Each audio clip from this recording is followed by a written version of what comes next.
या देवी सर्वभूतेषु मा स्कन्माता रूपेण संस्थिता नमस्तस्यै नमस्तस्यै नमस्तस्यै नमो नमः। नव दुर्गा का एक रूप है स्कंद माता का रूप। स्कंद माता की पूजा नवरात्रि के पंचम दिन होती है और स्कंद माता स्वयं माँ पार्वती का ही एक रूप है और ये उनके विवाहित रूप के उपरांत उनको ये नाम मिला स्कंद माता। आखिर ये स्कंद माता का अर्थ क्या है? कार्तिकेय जिसका एक नाम है स्कंद और स्कंद की माता होने की वजह से उन्हें स्कंद माता भी कहा गया। ये वो समय था जब तारकासुर जो दानवों का अधिपति था उसने चारों ओर आतंकी साम्राज्य बिछा रखा था। उसके अत्याचार से देव दानव सब त्रस्त थे और स्वयं ब्रह्मा जी ने और तारकासुर को वरदान दिया था और भोलेनाथ ने भी वरदान दिया था। तारकासुर को यह वरदान था कि शिव पुत्र के अतिरिक्त उन्हें कोई मार ना पाए। तारकासुर ने यह वरदान क्यों प्राप्त किया? क्योंकि वो जानते थे कि भोलेनाथ अविवाहित हैं, वो तो वैराग्य में समाधि में लिप्त हैं, ना वो विवाह करेंगे और ना ही उनका कोई पुत्र होगा और ना ही उन्हें कोई मार पाएगा। तारकासुर ने यूं तो ब्रह्मा जी से वरदान पाने के लिए अपनी चतुर बुद्धि का प्रयोग किया। ये वो समय था जब मां सती के यज्ञ अग्नि में भस्म होने पर भोलेनाथ परम वैराग्य में लिप्त हो गए थे और ऐसे ही समय का लाभ उठाया तारकासुर ने और उसने देवलोक पर आक्रमण कर दिया और सारे देवता आतंकित हो गए।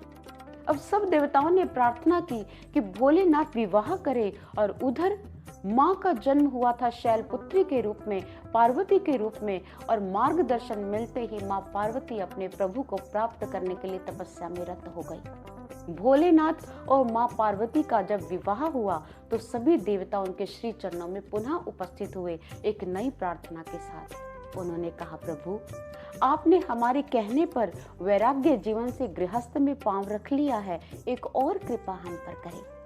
हमें ऐसा आतंक है, हमारे जीवन में ऐसी आतंकी स्थितियां हैं, हमें उनसे मुक्ति का दान केवल आप ही दिलवा सकते हैं। भोलेनाथ ने उनकी प्रार्थना को सुना और उन पर कृपा करने हेतु भोलेनाथ और माँ पार्वती ने स्वयं तप किया और अपने तप से उन्होंने एक संतान को जन्म दिया जिनका नाम पड़ा कार्तिकेय, जिनका नाम पड़ा स्कंद। कार्तिकेय भी उन्हीं का नाम है और स्कंद भी माँ के पुत्र का ही नाम है। इसलिए स्कंद की माता होने की वजह से माँ पार्वती को स्कंद माता भी कहा गया। इसलिए दानवों के तमस को खत्म करने के लिए अर्थात अंधकार को खत्म करने के लिए कार्तिकेय का जन्म हुआ। कार्तिकेय का अर्थ क्या है? प्रकाश।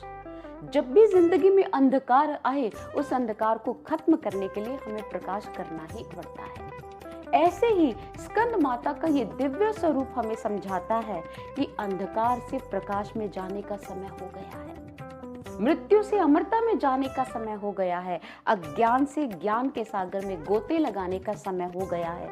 माँ कहती, सो मत, अपनी चेतन शक्ति को जगाओ, अपने भीतर व्याप्त विकारों के अंधकार को खत्म करो। प्रभु का दिव्य प्रकाश स्वरूप आपके अंदर उद्घाटित होने को लालायित है।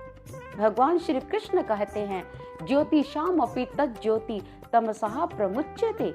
मैं ज्योतियों की परम ज्योति अंधकार से परे तुम्हारे हृदय में विराजमान हूँ। उसी ज्योति का दर्शन, उसी प्रकाश स्वरूप का दर्शन हमें माता के साम्राज्य में ले जाता है और माता की अनंत कृपाओं के दर्शन करवाता है। इसलिए आइए इस नवरात्रि पर पंचम दिवस माँ के चरणों में ये प्रार्थना भी अर्पित हो कि माँ हमें भी अंधकार से प्रकाश के साम्राज्य में ले जाओ, अपनी कृपा की बौछारें हमारे जीवन पर भी करो। बोलिए स्कंद माता की जय, दुर्गा भवानी की जय।